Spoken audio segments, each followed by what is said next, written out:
What's up? My name is Alex Terranova. I am the host of the Dream Mason podcast. Welcome. We started this in 2017 because we wanted to highlight the journey of Dream Masons. There's a Dream Mason in all of us. A Dream Mason is someone who is awake to their dreams and driven by the passion, the purpose, and the desire to turn that dream into reality. We interview athletes, gold medalists, Super Bowl champions, artists, creatives, 8-9-figure entrepreneurs, spiritual leaders, and everyone in between. And sometimes we even walk them through challenges that they're currently facing. So depending on whether you're catching this as a regular interview or a playing with problems segment, there is something for you, whether you're at the peak of your journey, at the low point of your journey. I look forward to having you join me on this journey. And I hope that this show helps you unleash your inner Dream Mason. What is up? Welcome back to the Dream Mason podcast. I am your host, Alex Terranova. I am excited. I have you're catching me right after I got married. This is, I think, the first podcast I'm recording post my wedding. So I went to Tulum for a week, and then to Holbox, an island off of Cancun, for a week, and then took a week off. And I don't know about you, but since I've had a job as an adult, I have not taken 3 weeks off of work consecutively. And that was fun. And there's so much stuff I could get into, and we're going to have to do a whole podcast just about this, but this is what I want to share with people. I never thought that I would be someone who would get married. I never thought that I would enjoy my wedding. Why? Because when I went to other people's weddings, I didn't like them. I don't like going to formal events. I don't like dressing up. And I would go to weddings and they just felt like everyone's supposed to behave and act a certain way and have a certain kind of fun. And that just never felt authentic to me. And when I was creating, if you've listened to this podcast for a while, how I met my wife. I created a contest online that she won, that my friends picked her, and that's how we ended up together. And, a year and a half after that contest, roughly, we got married back in Tulum, in the place where we went to for that contest. And when we were planning this wedding, a lot of my biggest fears were, I'm not going to enjoy my own wedding.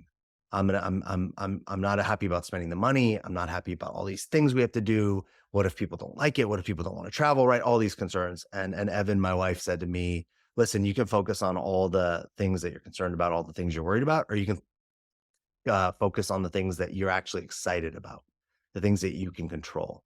And even after almost a decade doing personal development work, coaching people, having to coach myself, it was like I couldn't see that blind spot. I couldn't see that. All my attention was on the things I don't like, the things I don't want, the things I was worried about. And none of my attention was on the party that we were going to throw, the fun we were going to have, being in Tulum, right? All these things. And from that moment forward, I got really clear. I'm going to focus on the things that I was excited about. And what I'm excited to share, and again, this will be I'll create more of a podcast around this, probably with Evan, is it was like the best 2 weeks of my life. It was the best wedding I've ever been to. People said it was the best wedding they've ever been to. It was this magical collaboration of all of our friends and family from all different times in our life that all got along and partied together. And even when things went wrong, they turned out better than I would have expected. And I think that is a testament to the people you cultivate in your life, the community that you have around you, and the mindset that you bring to anything. If Evan had not put me in check and reflected that shitty mindset and attitude that I had to me, and I had kept on with that, it would have been a terrible wedding. I would have had a terrible experience, and it would not gone like this. And because I changed my perspective, it changed the way I viewed everything, and the result was completely different. So that's what I want to share with you today. I'm going to introduce you to our guest. Our guest today is an expert in leadership. He is a coach. Hang on, I'm bringing up his bio for you. He is a business and life coach. He's the CEO of Power Ties Consulting Group. He's also a West Point graduate, a former Army intelligence officer. He's the author of 2 business books. He is a husband, father, a man of faith. Welcome to the Dream Mason podcast, Keith Tully. How you doing, man? Doing great, Alex. Thank you. Thank you for having me. Yeah. Thanks for being here. I'm curious. When I share something to start, you are listening to me share that. Did anything, come up for you? Did anything resonate for you? Yes, yes. My goodness. Like there was um, my wife and I planned our wedding for a year up at West Point. We did it the day after I graduated. And so there's a lot of stress obviously going on just to graduate that year. And we had a bunch of stuff just to get through. And so much of it, like every week we talked about something. I mean, it seemed like something else needed to be done. And getting closer and closer, my wife was having a lot of anxiety about like what was going to happen. And but I mean, we had that whole line of people with the swords crossed. You know what I mean? We had to get that, Yeah. make sure everybody was there to do that, and I had to coordinate with all those guys to like stay with their uniforms and have a uniform to do that with, and somebody had to get sabers in order to make that happen. All kinds of like little details like this, you know. And when we got there, and on the way, we hired my cousin who had a band, and we asked them to play a certain song for our song, and it was Lenny Kravitz song, "I Belong to You."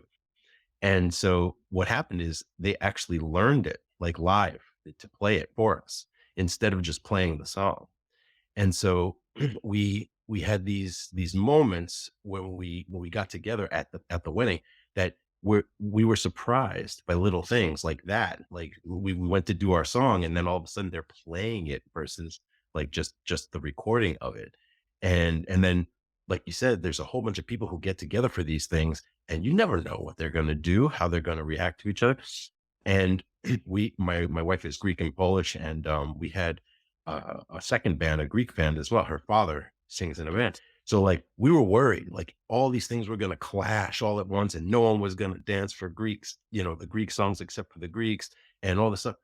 You can imagine, you can't imagine a bunch of guys in uniform, people from Hispanic and Filipino and whatever descent, all jumping in and jumping on these lines, and just there was nobody that wasn't dancing. There was nobody that wasn't having fun. Didn't matter what kind of music was up, and they were like, because my buddies who were in uniform, they're like, if he can do it, because I Yeah. was up there, obviously, if he can do it, we can do it. And so like it was just that attitude. Everybody had that attitude, and and at the end of the night the band members were there and they've seen a lot of weddings, you know, the guys who had done this for us. And the guitarist walks over and he just like gives me a big hug and he goes, "That was the best wedding I've ever played." Like everyone was together, everyone was up, everyone was moving, everybody was just, you know, like there's just so much love in this room, you know? And that's you know, when you were describing what you were experiencing, like little things that were just surprises were better, you know. And I had to calm my wife down. Like, you know, she was at the beginning, she was like, "It's all gonna go crazy. Like, how are we gonna get this done?" And by the end of the night, she was crying with happiness and hugging everybody and loving Awesome. everybody. Like, yeah. So Yeah. I get it. I love what you put out there. My So wife and fun. I dated How for 8 years. It's not just a year. So we knew Yeah. each other, but we didn't know what the families were. Yeah, it was interesting. We had it Gonna rained, not during our ceremony, which was great because we were do. on the beach outside, but it rained during the reception part where everybody's, like, eating, and we were covered, but it, like, all of a sudden, out of nowhere, tropical storm, and so the rain is coming in at angles, so it doesn't matter that we were covered, some people were getting wet, food was getting wet, and all of a sudden, it was like a moment where it started raining, all the people we had, like, 80 people there, they erupted into song. People started singing songs, and then a group of people ran out and started dancing in the rain, and That's we're cool. like, "Man, rain could have been the thing that, like, really ruined because the dance floor and the DJ and all that were out in the rain area, like, they weren't Yep. covered. The DJ was covered, but the dance floor wasn't, Yep. and could have ruined the whole right then it would have just been like, "Oh, we're just eating in this space, and then that's it." And people it's like the rain just, like, released, and people just went wild, and, um we It ended is up, like, just clearing a different space and having, like, the dance floor became a different space, and, um, it was actually the rain, which could have ruined it, was one of the best things that happened. it's a tribute to who you have in your circle. Yeah, yeah, Like it could you could have a bunch of people who were focusing on the negative like you were before, but instead you have a group of people who just love you and wanted to make the best of everything at that moment because they were in a mood Yeah. to celebrate you. You Yeah. know, nothing was going to stop that. It's Yeah. amazing. It's an amazing tribute to the people you have in your life. It is. And it feels really, really cool to think about because they're so curated over time. You know, as I used to open restaurants and bars for a living, I used to be a very different guy, and the people around me were great people, but very different.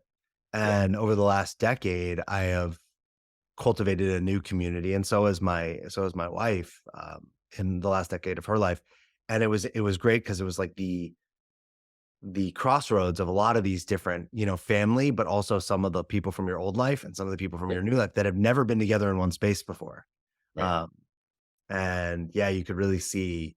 Some people don't even know each other and have never No, a lot of don't even people had know never, each yeah, other. a lot Yeah. of people had never. And but you could really see like, oh, I sat back at one point and I was looking at like the crowd and the group, and I was like, we created this. We created this, and not just in the 6 months we were planning the wedding, but over a lifetime. Yeah. Um, yeah. Well, Mm. thanks for sharing about your wedding and your life and Of how course. the things that you saw. Let me ask you, something that interests me always. I think you're not the first veteran to come on this podcast. Thank you for your service and what you've done, Of and what you've course. sacrificed. Thank Um, you. but something that came up is that I've never asked a veteran before, and I've thought about this, and I don't know why I never asked. And I mentioned it to you before. Um, I feel like in my mind, again, not the truth, just from what I perceive, it seems like there's two types of veterans. Ones that come out of the military and really use the tools and the skills. And when I think about that, I think about leadership skills, discipline, um, to really make something great of their lives, whatever it be, right? That doesn't mean, I don't mean like they're necessarily wealthy, but they like use that and they create a life for themselves. And then it seems like there's a other type, which in my mind feels like more of a response to trauma. I don't know though, right? Because that there's the other group that really seems to suffer when they come back, and I don't have any answers. I've not done any research. So I'm just curious, as somebody, you were a leader in the military. Um, what do you notice about that? And you're obviously one. You're doing work to help. You're being a leader. You're helping people. What do you notice? Yeah. And part of it is the same idea of how you realize that you cultivated something in your life from your through your wedding, right? People in the military are just people. You know, they have to cultivate the same things. They have to they can focus on the good or they can focus on the bad. Um and trauma specifically might affect people very differently, you know. And part, there's probably 1,000 reasons why one person acts a certain way in a situation than another. Um and, there's also 1,000 or million reasons why people join the military in the first place. For a lot of people, it's a path to education, right? They spend a few years in the military, and then for every year that they spend, 2 years of that is spent in the military, right? They do education for 4 years. They spend 8 years in the military, something like that. There are GI Bills, people will do that kind of thing. There are even some people who go in there because some court directed them to. A lot of those are unfortunate situations based on where they came from, what they do, and the choices they made in their life. It's either army or jail. So so there's a variety of people that you're finding in the military, and that's all the way from enlisted to officer, right? So some people don't even think about the leadership of it at all. There's no, and they don't think about what it's meant to be. And what happens is you either get in and you love it, or you get in and have fun and whatever, or you get in and you hate every minute of it. It could be, it's the same place, Yeah. but Yeah. like for example, my brother also went into the military, and when I went to basic training, I went to Oklahoma. And when he went to basic training, he went to Jacksonville, South Carolina, and the experiences we had, he loved to do push-ups. I never ran a day in my life or did any of that stuff. And so my experience in that environment where they're like, get down, do push-ups, run 6 miles at drop of a hat, like my experience of that was like, oh, killing me. And his experience of it was he was jumping down and doing push-ups with people even when they didn't even tell him to. Like they told someone else to, and he's like, I'm gonna go with him. And Yeah. and so it depends on how you approach whatever it is that you're doing. So and I don't want to make it too, too vague or too simple either. But so there's just I'm just saying there's a lot of things that happen, and this occurs with everything and everyone. But when you've cultivated some attitude of being able to handle things, right? In a way that is like you can ask a lot of people in the military, why do you stay in till 20? And people will say, you know, the ones who do, they're like, well, one is obviously it's a pension and stuff like that, but that most of them will tell you like, I'll get out when it stops being fun, right? And the military does a great job of kind of building values and leadership and everything into the system. The first thing they tell you, like, for example, is you're no longer white, Hispanic, Black, Asian. You are now green. And and so any situations that you might think you had about ethnicities or discriminations or anything like that, it, leave it outside this place, right? It's no longer relevant. And so they create a culture that embodies like certain values, and they actually have a whole acronym for it, like they have with everything else. Loyalty, duty, respect. Like they have this whole thing, and the so when people go into the military, you're either trying to make the best of it and loving it, or trying to make the best of it and hating it. Like that, those are the kinds of people that have there. Now, fast forward and add the additional pressure of going and being deployed to a wartime place, and having to do things that you don't necessarily morally, ethically agree with, right? People dismiss the idea that there's there's mental trauma there, like before you get into it, there's a lot of like rah rah, let's get the enemy, let's do this, let's do that. But once you actually have to do it, there can be a personal conflict. Now, again, this boils back into who you are, right? I believe there's two kinds of people in the world. One of them who run towards danger, and other ones who run away from it, right? And I'm not judging one way or the other, but it just is, right? An explosion happens somewhere. There's going to be some people running to try to help those people who they think might have been affected by firemen, policemen, EMTs, right? Soldiers, anyone who sort of latches onto that system. On the other side of it is a bunch of people that hear the same explosion, they run away from it. They're like, "What just happened? It's going to affect me. I'm going to die." Right? And so there are still those two kind of people in the military. They haven't actually thought about, I'm going to be deployed and I might have to shoot someone, or I might have to, react to situations that are life and death, literally life and death. And so I think when they go through the system, whether or not they go to actual war or whether it's just the military that's affecting them, they come away with it with two different things. I have a cousin who went in as a linguist, and when I was going in, he was yelling at me not to. He's yelling at me, "Don't go in; it's terrible."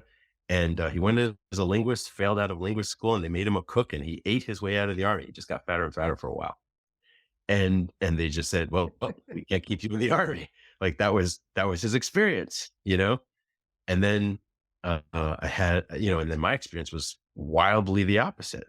I felt like I met a bunch of great leaders. I met a bunch of, yeah, okay. There were a couple of bad ones, but they served as examples of what bad leadership is. And I used it to continue my journey and, get to the point where, at one point I was a company commander in South, um, Korea, and I was running like 400 people, like that was the culmination for me. And when I got out, I did see a lot of people who had trauma, PTSD, things like that.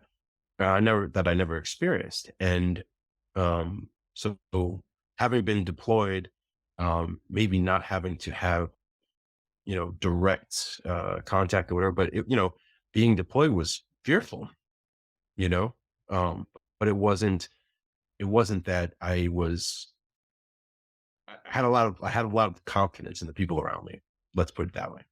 And so someone who doesn't would might be affected a different way. Uh, And then I can give you an example. well, I'm curious, how do you leave? Like, what had you leave the military and go into like the civilian sector? Because it sounds like you really enjoyed your experience. Why not stay and have a, you know, why aren't we seeing you as one of those generals on TV that's, like over time, obviously I'm being a little facetious, but yeah, No, you're right. why leave?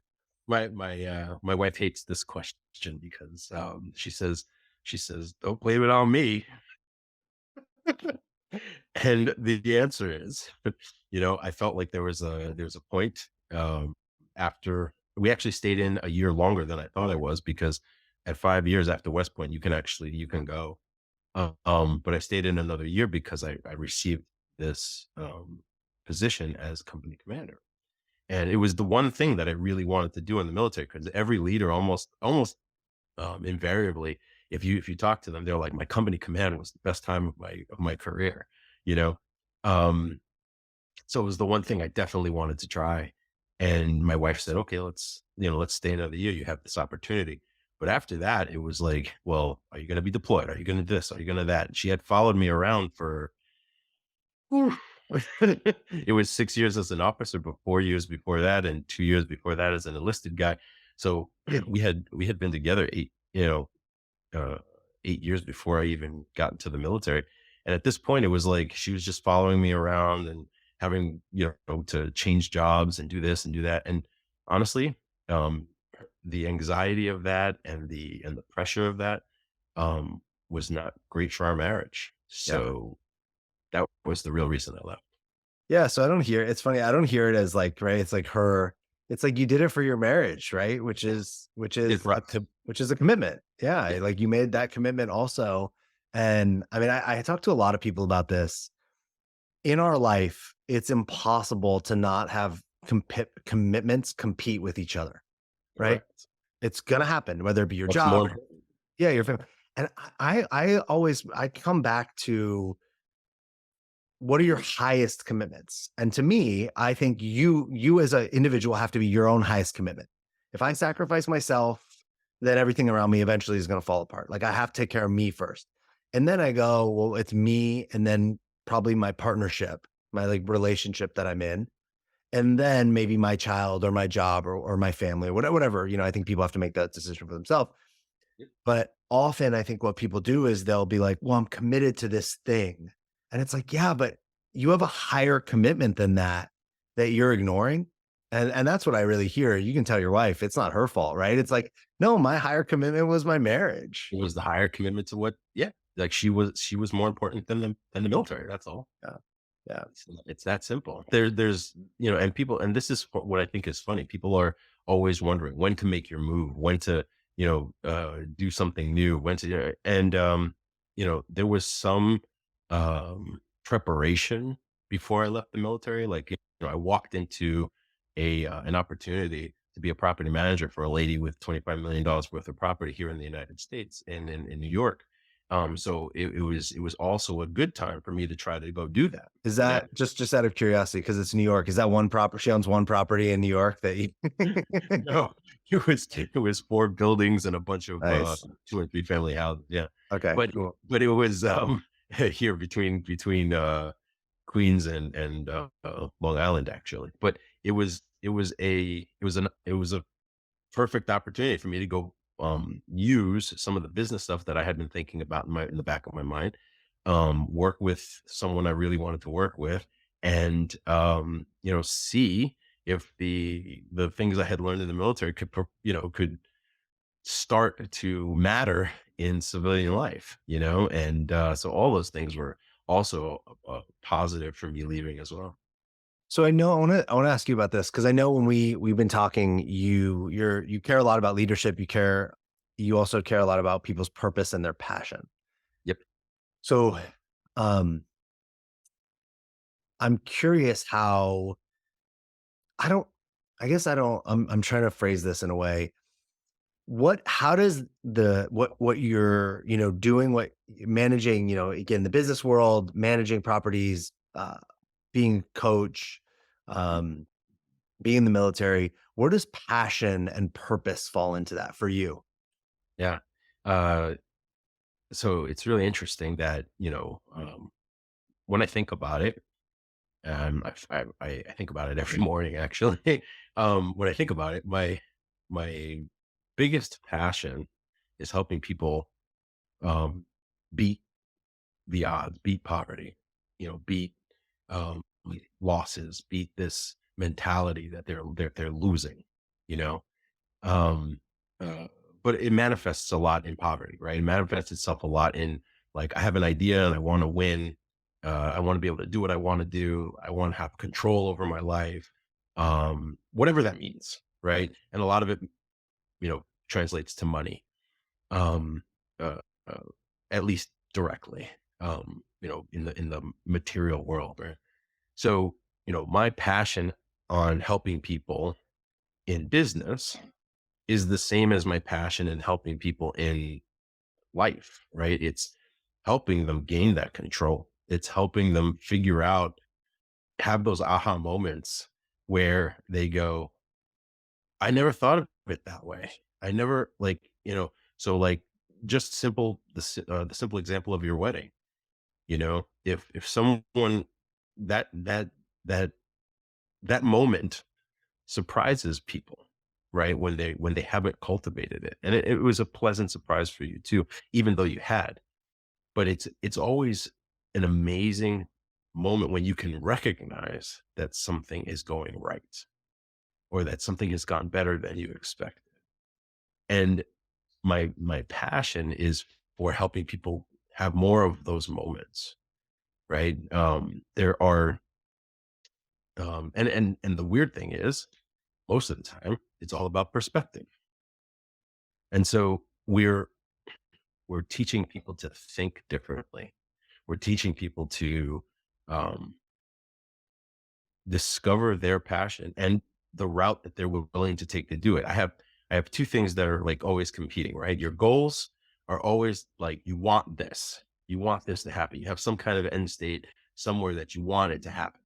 But then there's a value system behind that most people don't even think about, right? Values create your culture. Values create what the things that you're willing to do to go get those goals. So if you're willing to lie, cheat, and steal to get as much money as you possibly can have, then that's going to conflict if in your private life you tell your kids, you teach your kids, you go to church, you do these things and say, don't lie, cheat, and steal. And so if you wonder why you're having problems at work or why sometimes things don't gel perfectly well, it's because your values at work are different from what your values at home are. And so if you establish a place where you know your values and you're unwilling to compromise on those values, right? Because that's the things that you're willing to do to get to those goals, which is what you want. So if you can align those two, you just made a whole bunch of decisions easier. And then you can follow your purpose and your passion. Then you can really find what you're meant to do. Because as soon as those two things are aligned, almost every decision that is not in alignment falls away.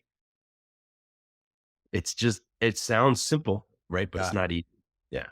What did you get from the military in terms of discipline that you're able to bring people in business?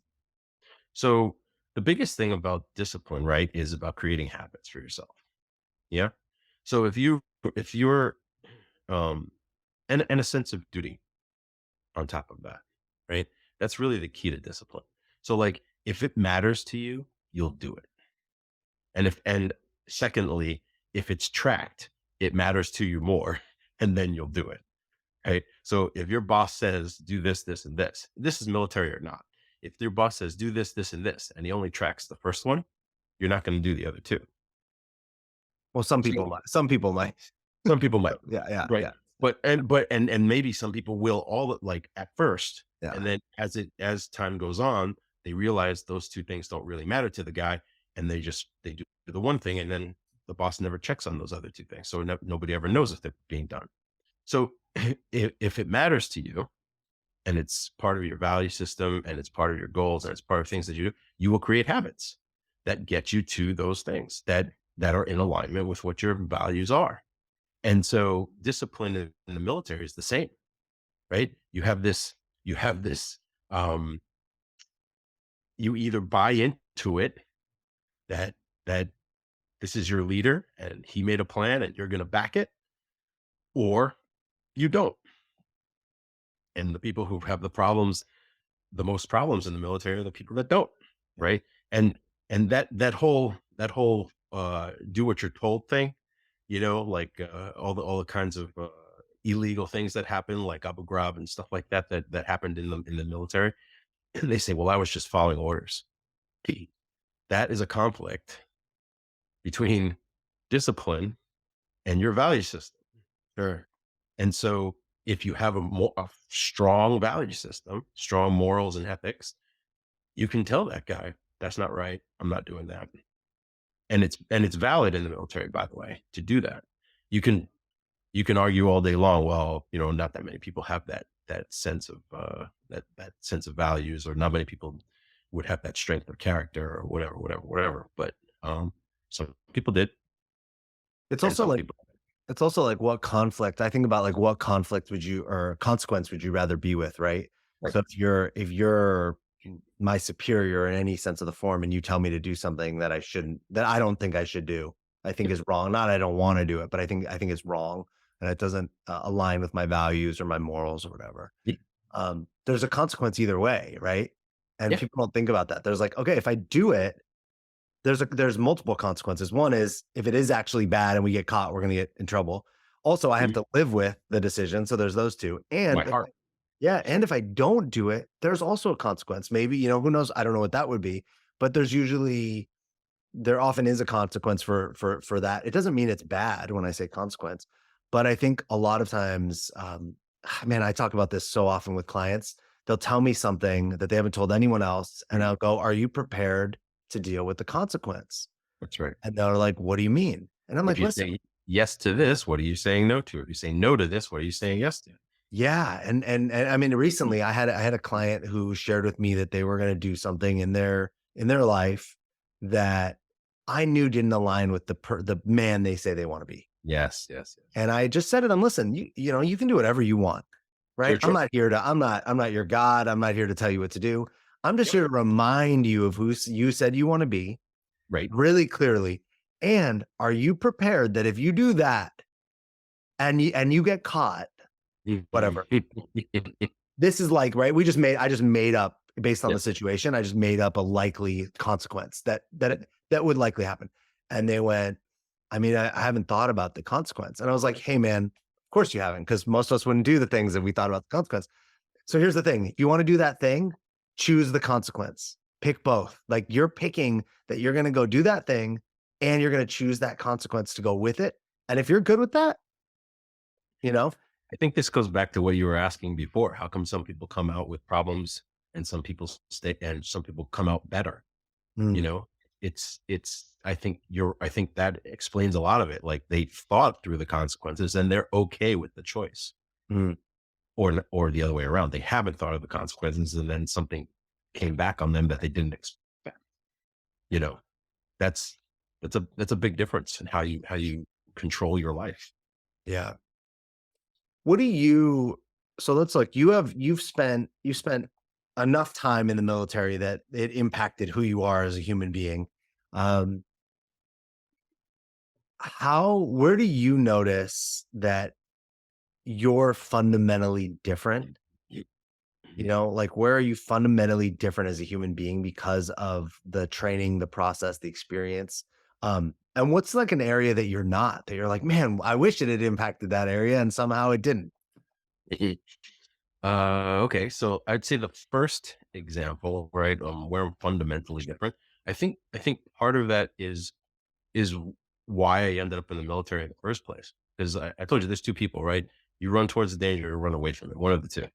And when I figured out, yep, and when I figured out that there was there was a time, the reason I went to the military is because I was running through a couple of years of college, and I said, "This is this is not getting me where I want to go." Like I had an idea of where I wanted to be, and this was not doing it. And then something personal happened, and it made me reevaluate like why I was even staying in New York and that kind of thing, and what else I could do.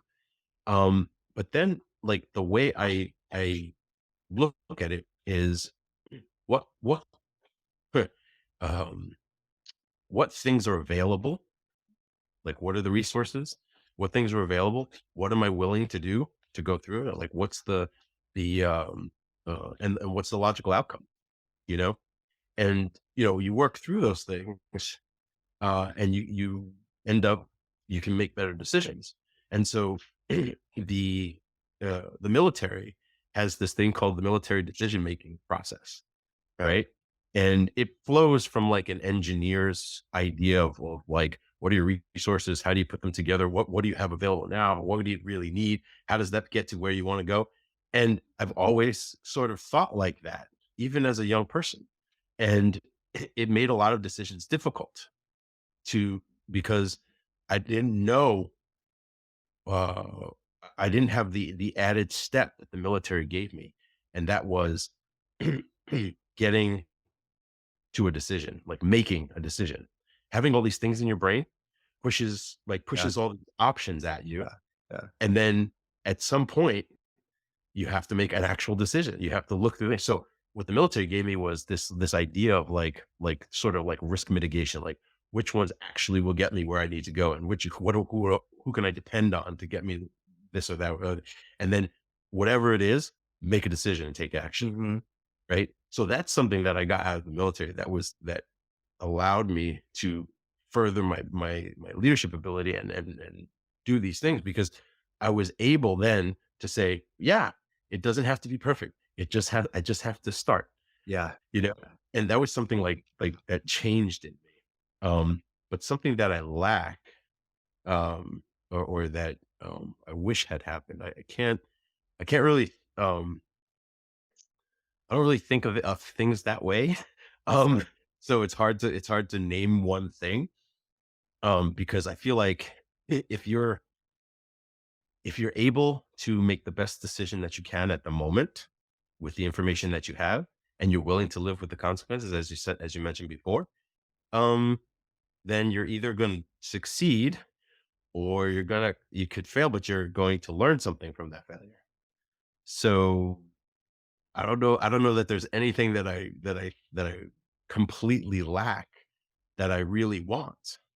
This is a funny question. People always asking like, what else do you need? I get maybe like 20 people a day asking me how many more clients I need, and how, where, trying to, It's like you're looking at your LinkedIn inbox and there are people like, "Yeah, and they're all trying to solve my problem and find my pain. And I'm like, I don't really have pain in that respect, the way that you're talking about. So it's hard for you to find it. So I think that the answer to the second question is that I don't really have a strong enough pain to tell you that there's something so lacking that I wish I had, you know? I want to ask you about Mm, kind of wrap this up and ask you about men in general. Some things about men. mm, I've been doing a lot of work in the men's space, um, and a lot of work around masculinity, leading yeah. retreats and whatnot. And Yeah. recently I've come, well, let me just say this: when I looked out into the men's space Mm, world, I felt like I saw two things: a world that was like, let's make men softer, which I had no interest in, and a world where it was like, let's go out into the wilderness and make men harder and like more old timey, like yes. war paint on our face, howl at the moon, and become like these warriors. And I was like, Mm, I don't really have any need for that too. There's not a war happening in my neighborhood. I don't need to right. be this vicious warrior. Now, I do think I need to be both Yep. versions of both all the time. Yeah. I want to be strong. I want to be powerful. I want to be, but I also want to be nurturing and loving and kind and generous, right? I want aspects of what I would deem the masculine and the feminine at the same time. And as I've explored this, um, I'm finding I'm Mhm. through this work, I'm finding there's like this whole world of these like men that are leading men on this like alpha mentality, and like men need to not be betas, and this is how you're not going to be a simp, and all these like terms that I'm like, this is disgusting. First of all, that we're like using this, they're like very fear based, Playing on their fears. Yep. yeah, fear-based authoritarian like versions of, because these guys aren't like making money or having sex or good looking, we're gonna, and I'm pretty mind blown at some of the things I'm seeing. And a lot of it is, I think, guys just capitalizing on opportunities to make Yep. money, right? I don't know what they really believe. Right. But I'm just curious because you, coming from the military, being around what is mostly men, right? I know there obviously are other people in the military, but Us women, like this, but yeah, yeah, there, male um, dominated. yeah. Um, What do you see when you look at like masculinity? What do you see, um, maybe as like some of the challenges that we're currently having or the problems? And what do you view as like, maybe like a positive masculine leadership? So I would say there's there's a type of person, right? And it doesn't have to be man or woman, but I think most people have to think about this, and I think it's harder for men. Um, there's a type of person that when you're centered on your values, that you can do anything in that doesn't conflict with them. So I equate it to being like um, the largest man in the room, right? And let's say you're the largest man in a bar. Like no one picks a fight with the largest man in the bar, generally, right? Huh. The littlest guy might find the The littlest guy is trying to prove something, and what he does is yeah. he goes, "Let's you and all my friends fight." Right? He's not there to challenge that guy. And even if he is, the guy is standing there, and let's say the little guy decides he wants to fight this guy. He's going to throw a punch. The big guy's going to brush it off like this, and it's never going to be an issue. And the big guy is just going to stand there and go, okay, whatever.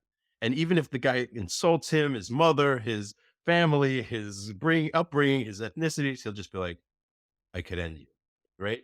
It, that mentality should be available from a values centered point of view.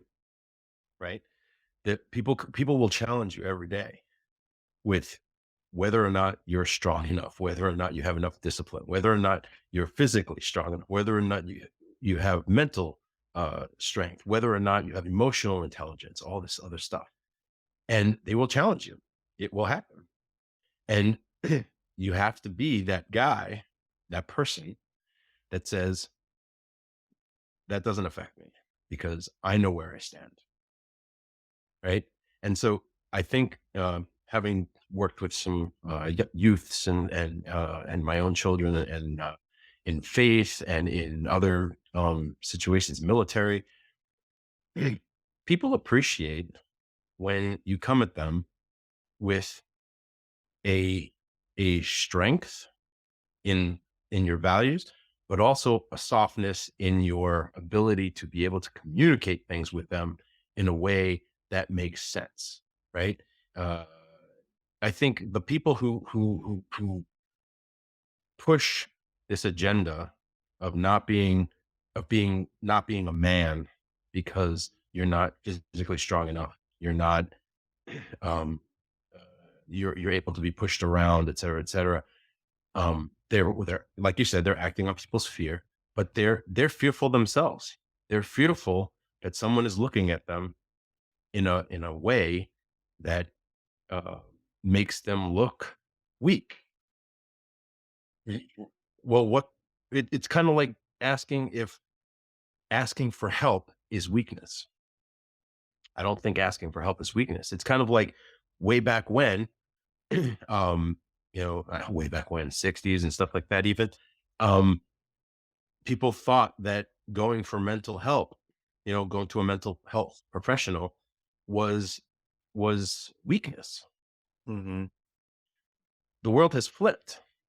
That is no longer weakness because it actually is just self-care. And you mentioned it before. If you can't take care of yourself, you can't take care of anybody else. So you have to, if you're in this position where you're wondering whether you're strong enough or you're judging people because you think they're not strong enough. Well, think again because it's you projecting yourself on someone else. There was like I send some little tidbits out once in a while to on either on LinkedIn or whatever, or sometimes direct messages. And some guy came back to me and says, was your account hacked? Because do you, or is this garbage coming from you? It was Sure. an old military guy, by the way. And, and, I just said, first of all, I take care in crafting this garbage, right? So that people will think, right? It's something to give you to make you stop and think. Yeah. But even people who are not in the military, another guy said the same thing when I put out something else. He said, "Can you stop sending me these things?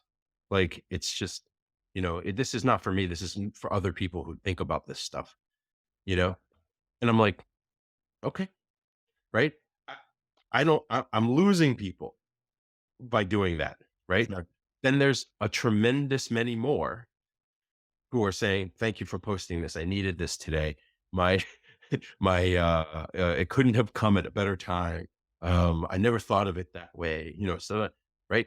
So am I supposed to stop doing what I'm doing just because two people said it's not that it's like hurting their feelings? No. But one of my friends would say, "That's me not caring what other people think." Sure. That's not exactly what it is.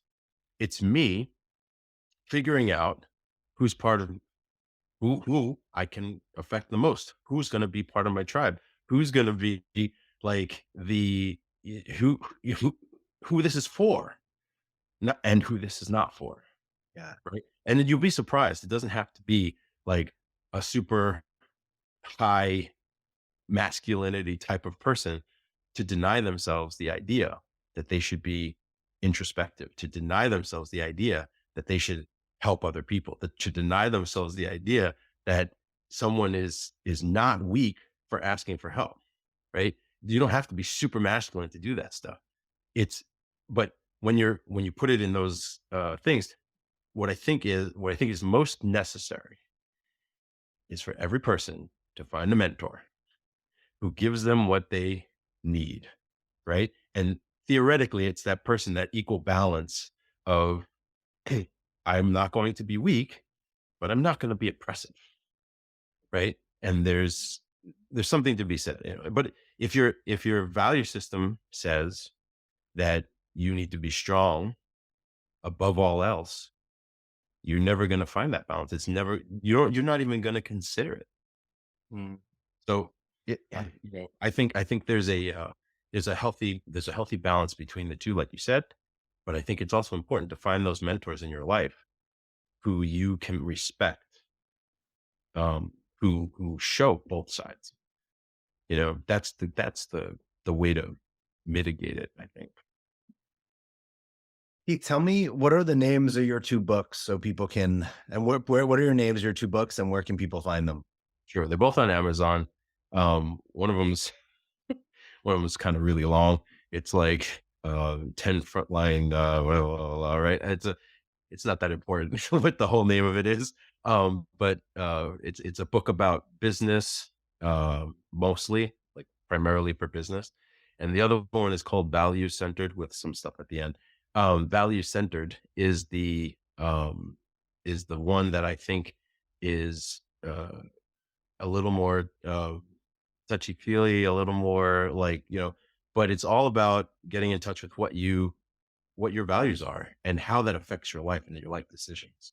So, if you're looking for something that's more business centered, it's the first one. If you're looking for something that and marketing and SEO and that kind of stuff, if you're looking for something that's a little more um, part of who you are and what you want to become, it's value centered. That's the one that I think. You got to do you got to do a second edition where you create titles that you can just drop in like a second. Yeah, Quick I short titles. I did that with value centered Yeah. because I wanted people to have that. The first one I made a really big long one, and I was like, you know, like maybe that wasn't the best decision, but it was kind of like I wanted something that would like give people like I mean, make them I think. get it. I like my first book, Fictional Authenticity.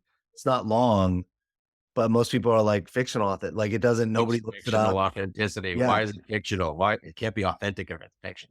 Yeah, people they don't get it, or it's like, who's Googling that? So I don't, I am one to like, hey, sometimes you don't make the best decisions with titles. But I again, that's part of my whole thing was just take action, right? Yeah.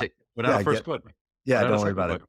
Yeah. Exactly. I think the same thing. It's like, hey, if that's the biggest problem is like, hey, you still wrote a book, and how many people are not doing what they say, and because of little things like that. Um, Keith, thank you for coming on here. Thank you for what you're doing to help people. Thank you for your passion, your purpose. Thank you for your service. Thank you for your commitment to values, and really like sticking to the man that you know yourself to be, and the man that you want to be for yourself, your wife, your family, and everyone that you impact. Yeah. Is what's the best place that people can reach out or find you? Powerties.us. Power Ties. Yeah. Okay. Powerties Cool. We'll put all your info in the show notes. Thanks Thank you. again for being here. Thank you so much for all of this. I really appreciate it. Listen, anyone who could put something like this together and show this much appreciation for the kinds of things that are out there and show what you've learned in your own life. Yeah, I love meeting with people like you and meeting with other people like that in the world. So thank you for having this show. Thank you. Yeah, thank you. I mean, we're our biggest thing, our biggest area of alignment. I was came off right at the beginning when you say, everything for you is value centered, and everything I do is about creating value. That's like all I really care about is, can I add more value to the world and to the people that I come across with, and as many interactions as I possibly can. And that's why I do this, and that's why I do everything I do. It not only does, I think, hopefully it like makes the world a little bit better, but it's what fills me up is So adding beautiful. value. So thanks for noticing that, and reflecting it back to me. So beautiful. Everyone listening, thank you for being here, for watching, for listening. And this was Keith Tully, who joined us this week, and I'm Alex Terranova, and we will see you next time on the Dream Mason podcast. Please share this episode with a friend. Talk to you later. Thanks for listening. Honestly, I'm just a rebel who found a cause and has a dream, and I'm super grateful for your support. If you got anything from this, please help me out and share this podcast with one person today. You can find me at thedreammason.com or at inspirationalalex on Instagram. You are a dream mason because your dreams don't build themselves.